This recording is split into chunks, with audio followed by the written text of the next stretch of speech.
आता एक नजर टाकणार आहोत जिल्ह्यातल्या महत्त्वाच्या न्यूज टॉप 9 वर। परभणीच्या पाथरीमध्ये वाळू माफियांची मुजोरी, महसूल पथकामध्ये सोबत वाद घालत अवैध वाळू वाहतूक करणारा डंपर पळवला। घटनेचा व्हिडिओ झाला व्हायरल।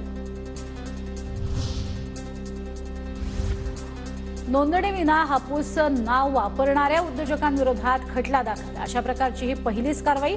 कोकण हापूस उत्पादक आणि हापूस विक्रेते सहकारी संस्थेकडून खटला दाखल। नांदेड जिल्ह्यातील अनेक भागात अवकाळी पावसाची हजेरी, नागरिकांना काही काळ उकाड्यापासून दिलासा।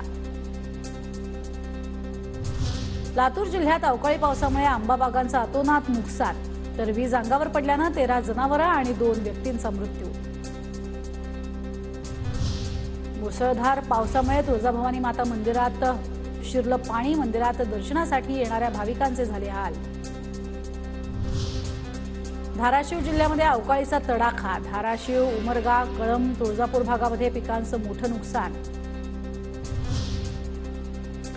सोलापूर, धाराशिव, पुणे जिल्ह्याला अवकाळी पावसानं झोडपलं, फळबागांना मोठ्या प्रमाणात फटका, नुकसानीचे तात्काळ पंचनामे करून अहवाल सादर करण्याचे आदेश। बीडच्या पाटोदामध्ये अवकाळी पाऊस आणि चक्रीवादळामुळे आंब्याच्या बागेचं मोठं नुकसान, पंचनामे करून मदत देण्याची शेतकऱ्यांची मागणी।